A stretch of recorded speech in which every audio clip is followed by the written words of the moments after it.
Mr. Gilbert, don't let me stop you from earning your money. Hi, my name's Lawrence, and this is Archer You know Green. how bored and restless you get when you run out of tamales. And this is Leonardo DiCaprio. They're perfect, you know? Playing Rick Dalton, playing Caleb Descartes too, in the TV show Lancer. Bangle, Lancer, You might think Tarantino invented this show for his film, Once Upon a Time in Hollywood, Johnny Madrid. but it's actually a real series that aired in the late 60s. Long time, Johnny Madrid. He did the same with the ABC series FBI, where DiCaprio plays Burt Reynolds' character, and his fictional film Operation Dynamite is actually the real film Moving Target, directed by Sergio Corbucci. So Lancer is a western, FBI is a crime show, and Moving Target's a spy movie, but let me ask you this. What genre is Once Upon a Time in Hollywood? Some boys are into cars, some boys are into sports, some boys are into monsters. I was always into movies. But I actually remember my parents even saying, oh, Quentin's gonna grow up and be a director someday. Just because they just knew how much I loved movies. I didn't even think I knew what a director was then. Once Upon a Time in Hollywood is what happens when a guy who loves movies I'm a film geek, all right? I see film. makes a movie about movies, I've always really liked movies about making movies. with some of the biggest movie stars working today. We're really good actors. It obviously references westerns, but also war movies, Captain Hill. action movies, and comedies. Welcome to Denmark. But for Once Upon a Time in Hollywood, it doesn't easily fit into a single genre, apart from just, I'm Tarantino and I love movies. I have not had a problem defining myself as a genre filmmaker and an enthusiast of genre filmmaking. Tarantino writes genre films, I think that's pretty clear. Ping, pow. Reservoir Dogs and Pulp Fiction, crime movies. And the ones I'm doing crime film. The Hateful Eight and Django, westerns. If you're really going to try to make the Western genre really work its magic, then you've got to do your version of But it. he doesn't just make standard westerns or standard crime films. He makes his own version of them. Now, my whole thing is I wanted to transcend genre. He always imbues whatever genre he's working in with his own style. He puts his own twist on it. What if I'm in the movie? What do you mean? Are there any other World War II movies that end like this? I still want to deliver the goods that the genre has to offer. I don't want to do an art film meditation on genre. Sure, he's working in a framework, but he always builds upon it and makes it his own. But I'm also trying to, reinvent it in a way. All right, do something, do it in a much different way you've ever seen before. Hey, Joe. Want me to shoot this guy? Shit. You shoot me in a dream, you better wake up and apologize. Let's look at his first film, Reservoir Dogs, a crime movie. And like in the case of Reservoir Dogs, it's a subgenre crime film. It's a heist picture. A bunch of guys get together and pull a robbery. You've One of the key aspects of any heist film is the planning scene, where all the characters sit together and work out how they're going to pull off the robbery. We can sit here in Ocean's 11. Gentlemen, the 3000 block of Las Vegas Boulevard, otherwise known as the Bellagio, the Mirage, and the MGM Grand. This scene is important to the movie as it explains the intricacies of the heist, This is the vault at the Bellagio. the target, Located below the strip, the security measures, beneath 200 feet of solid earth. It safeguards every dime that passes through each of the 3 casinos above it. and the role each team member will play. We're gonna rob it. It's fun to watch these characters figure out how they're going to overcome the obstacles. First, we have to get within the casino cages. But perhaps most importantly, it establishes the character dynamics. In this scene, George Clooney is obviously the leader, doing most of the talking and telling people the plan. Through these doors, each of which requires a different 6-digit code changed every 12 hours. Brad Pitt is his number 2, occasionally interjecting with extra information. The elevator won't move without authorized fingerprint identification, Which we can't fake. and vocal confirmation from both the security system within the Bellagio and the vault below. Which we won't get. And Matt Damon is the new guy, eager to prove himself. Smash and grab job, huh? Slightly more complicated than that. And the rest of the team are more minor characters, so they have less lines in the scene. The dynamic is even shown in the staging. Clooney is stood up, Brad Pitt is leaning, and Damon's off to the side with the rest of the team sat down. Yeah. But in Reservoir Dogs, this is the closest we get to a planning scene. Oh, you guys like to tell jokes and giggle and kid around, huh?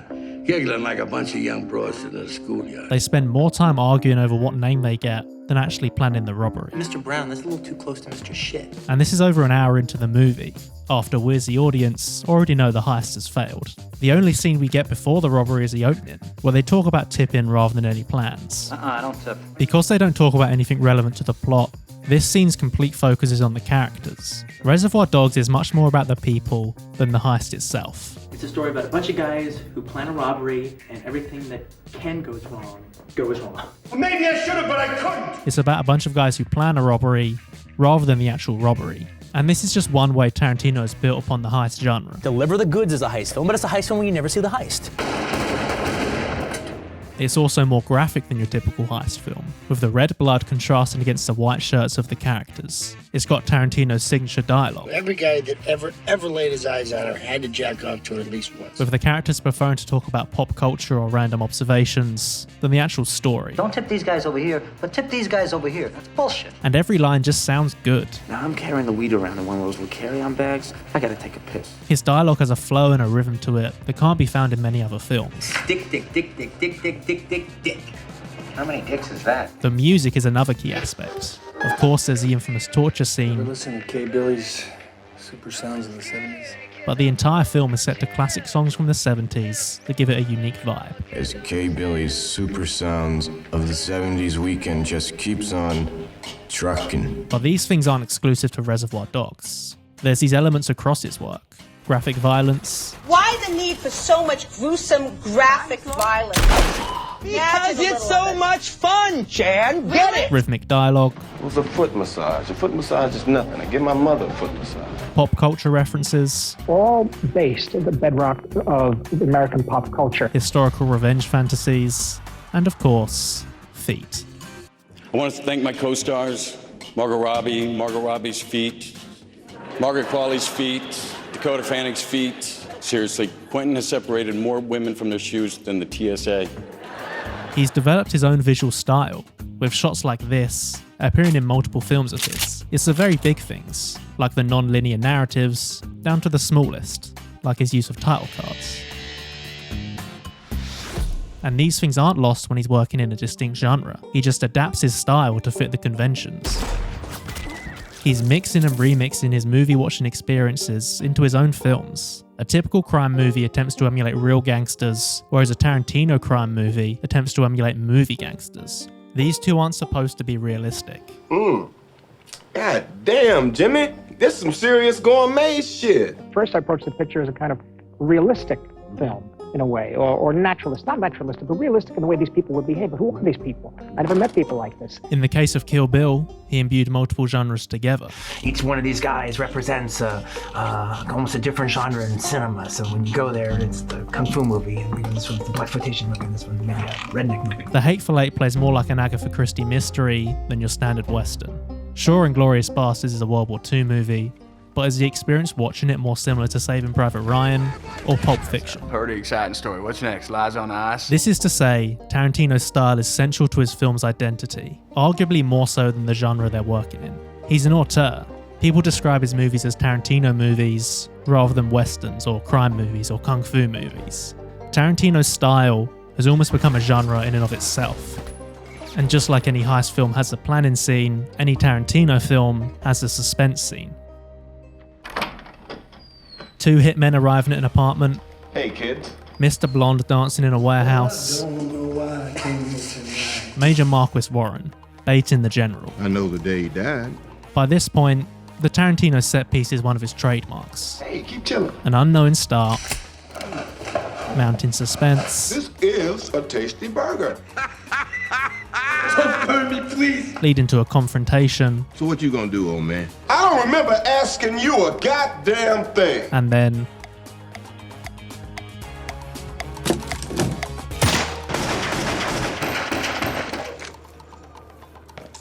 but in the case of Once Upon a Time in Hollywood, something interesting happens.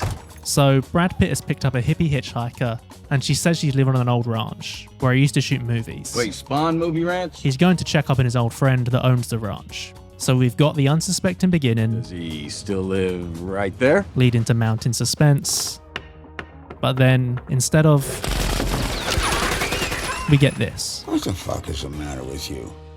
Tarantino has been subverting genres his whole career, To my wife and all my sweethearts, may they never meet. but now as films have become part of the canon, he's subverting himself. To my wife and all my sweethearts, may they never meet. Once Upon a Time in Hollywood has rhythmic dialogue, I just want her to play the fiddle. but Line, go fetch her and tell her what. it has violence.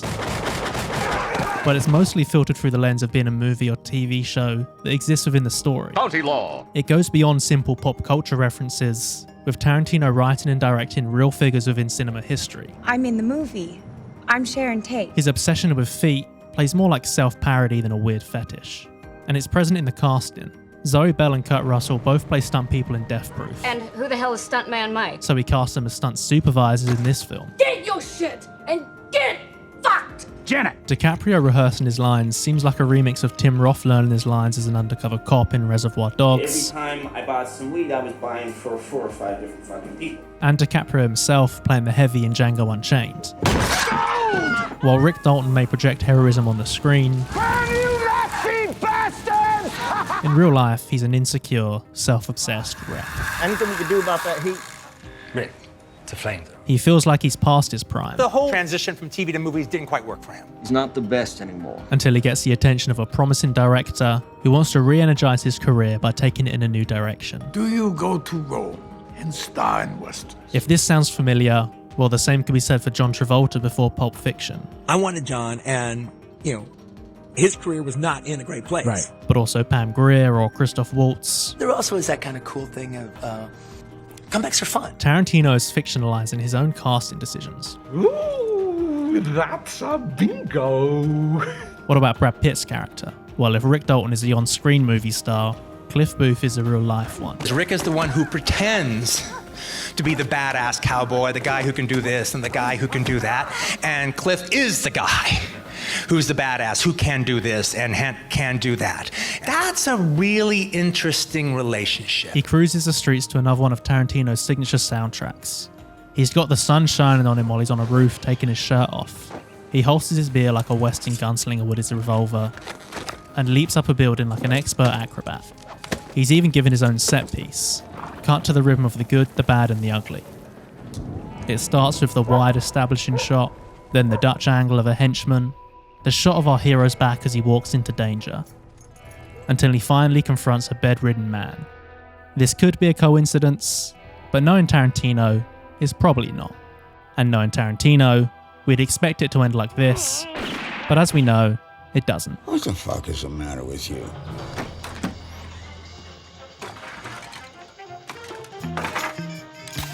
When you write down the premise of Once Upon a Time in Hollywood, it sounds like the most Tarantino a Tarantino film could be. Well, sounds exciting. His films have always referenced pop culture from decades ago. The Delphonics. German director G.W. Path. Well, this time his film is set in LA, in the golden age of Hollywood. There's so much detail of Hollywood history in this movie. And even if you don't understand it all, you know that there's an authentic love for it. While Rick is making a movie, right out. Cliff is living one. Well, look, Red, I'm coming in. And Sharon is watching. I'm Freya.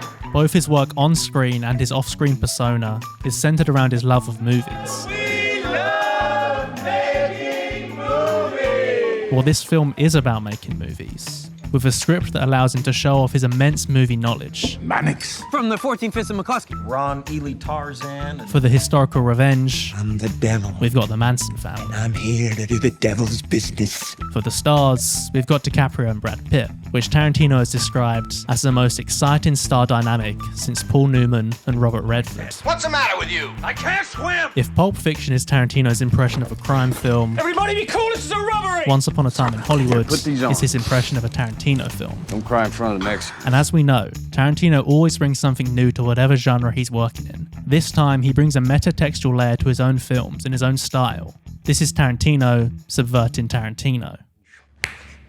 Like that. Now, if you think you're seeing double, don't adjust your television sets because, well, in a way you are. This is the very opening of the film, from the show Bounty Law. It plays as a precursor to the film's very end. You don't ever bring him in alive, now do you, Jake? When there's 3 of them and 1 of me. The 3 Manson family members break into Rick's house, and they're quickly dispatched off by the stuntman and his dog. But naturally, the big movie star gets a money shot, using a prop from his own film. The spotlight is on Rick, literally. Finally, we get our historical revenge fantasy, and the violence isn't from a TV show or movie, it's happening in the actual story world, and it's just as violent as any of his other films. We get our movie star heroic moment. If the majority of the film is Tarantino deconstructing his own style, the final scene is a celebration of it. Good friend, Cliff. I tried. We were having the debate all morning. What is the best Quentin Tarantino movie? Do you think like that? Do you look back on your career and say, this is the defining movie of my life? It's the best I did. You know, for years, people used to ask me stuff like that, and then I would usually say something, well, they're all like my children, and da-da-da-da-da-da. But I really do think Once Upon a Time in Hollywood is my best movie. It's official, old buddy. Well, has been. The film doesn't really fit into a single genre, but it has all the Tarantino trademarks. So the easiest way to classify the film is simply as a Tarantino movie. Once Upon a Time in Hollywood is what happens when a guy who's loved movies his whole life starts making movies. And they're pretty good. All right, what's done is done. I need you cool. Are you cool? But where do you go from there? Do you continue making films in your own style and repeating your trademarks? Or do you reinvent this style? Do you go back to your roots? And while still showing off your love for cinema, do you do what made your film so great in the beginning to your own work? Let's go to work.